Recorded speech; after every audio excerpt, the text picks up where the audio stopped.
بزرگ توئی قصہ مختصر لائق صد عزت و تکریم طلباء، علماء، سادات کرام، معززین شہر، بلا تمہید میں اپنا سلسلہ گفتگو ہے اس کے عمل، اس کی نیکی اور اس کے کردار کی وجہ سے، لیکن اس کا مطلب یہ نہیں ہے کہ اچھا نسب، اچھا خاندان، اچھے لوگوں سے تعلق انسان کے لیے نفع بخش نہیں ہوتا، یہ مطلب نہیں ہے۔ میں نے آپ کے سامنے قرآن عظیم کی مبارک آیا کا ایک حصہ پڑھا، واقعہ بھی مشہور ہے، چونکہ وقت مختصر لے کر میں کئی ایک مطالب اور مقاصد پر گفتگو کرنا چاہوں گا، اس لیے میں زیادہ تفصیل میں نہیں جاؤں گا، اشارات سے کام لوں گا۔ حضرت سیدنا موسیٰ علیہ نبینا علیہ السلام اور جناب خضر علیہ السلام، ان کی آپس میں ملاقات، حضرت سیدنا خضر علیہ السلام نے ایک دیوار کو سیدھا کیا، سیدنا موسیٰ علیہ السلام نے فرمایا کہ اس شہر والوں نے ہماری مہمان نوازی سے انکار کیا، آپ چاہتے تو ان سے کوئی اجرت لے لیتے۔ خضر علیہ السلام نے جملے فرمائے تھے، وہ فرمایا کہ اس دیوار کے نیچے، یہ دیوار ہے شہر میں رہنے والے 2 یتیموں کی، اس دیوار کے نیچے ان 2 یتیموں کا خزانہ ہے، دیوار گر جاتی، خزانہ ظاہر ہو جاتا، لوگ اٹھا کے لے جاتے، تو اللہ رب العالمین نے یہ چاہا کہ وہ دونوں بچے بڑے ہو جائیں اور اتنی دیر دیوار سلامت رہے، وہ بڑے ہونے کے بعد دیوار کے نیچے سے اپنا خزانہ نکال لیں گے۔ یہ تو واقعہ کا خلاصہ ہے۔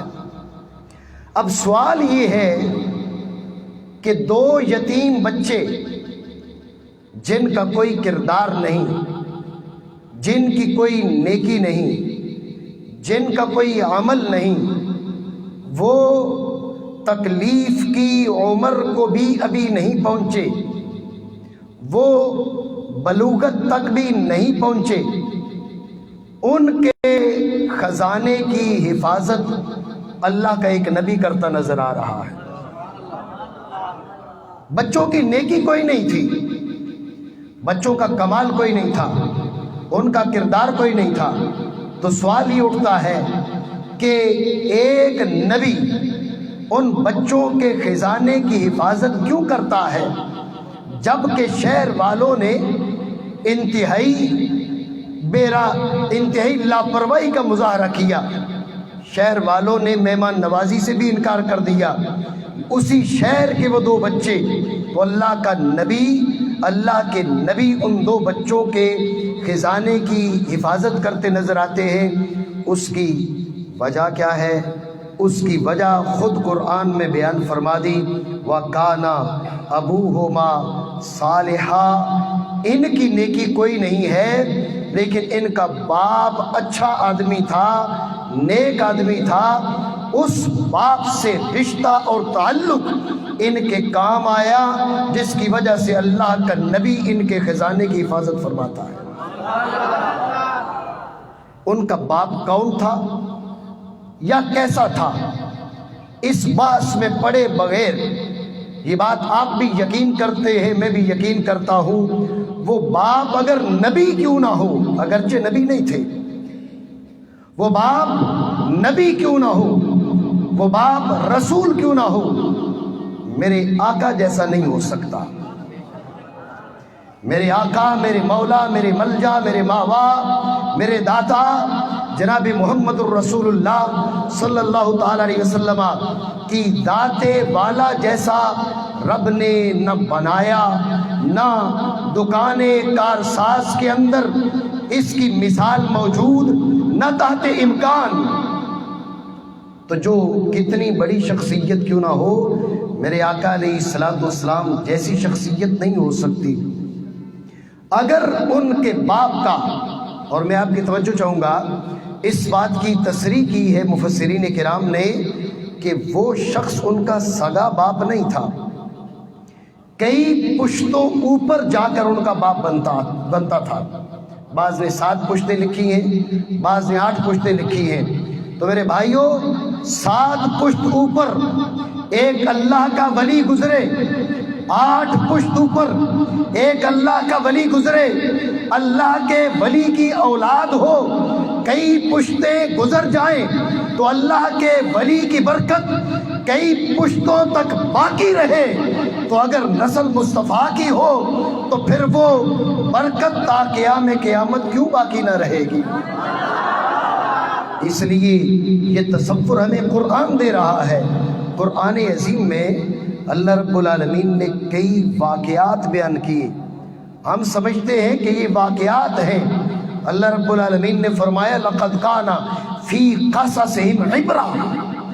ان کے قصے نہیں ہیں، ان کے قصوں میں سبق ہے، ان کے قصوں میں نصیحت ہے، ان کے قصوں میں سیکھنے کی بڑی چیزیں ہیں. تم سیکھو، غور کرو تو سیکھنے کی انگنت چیزیں تمہیں نظر آئیں گی. تو اس قصے میں سیکھنے کی بے شمار چیزوں کے ساتھ ساتھ ایک چیز یہ بھی ہے، بنتا ہے لیکن جب انسان کا نسب کسی اللہ والے سے جڑ جاتا ہے تو کئی نسلوں تک اس کی برکت برقرار رہتی ہے. چونکہ میں نے پہلے عرض کی کہ بات میں مختصر کرنا چاہوں گا، ورنہ اس کے علاوہ بھی قرآن عظیم میں اور کئی مثالیں موجود ہیں جو ہمیں سمجھاتی ہیں کہ نسب فائدہ دیتا ہے. اللہ والوں سے رشتہ فائدہ دیتا ہے، اللہ والوں سے تعلق نفع دیتا ہے. جب اللہ والوں سے تعلق نفع دیتا ہے تو بتائیے نبیوں سے تعلق نفع کیوں نہیں دے گا؟ اور پھر نبیوں کی بات نہیں، رسولوں کی بات نہیں، ہم بات کر رہے ہیں سید انبیاء کی، سید الرسل کی، جان کائنات کی، جناب محمد الرسول اللہ صلی اللہ تعالی علیہ وسلم کی ذات والا کی. اگر ولی کا رشتہ نفع بخش ہو، نبی کا رشتہ نفع بخش ہو، رسول کا رشتہ نفع بخش ہو، تو میرے آقا علیہ الصلوۃ والسلام کا رشتہ یقیناً دنیا میں بھی فائدہ دے گا اور آخرت میں بھی فائدہ دے گا. اس سلسلے میں چند ایک کلمات آپ کے سامنے ذکر کرنا چاہوں گا علماء کے، اور اس کے ساتھ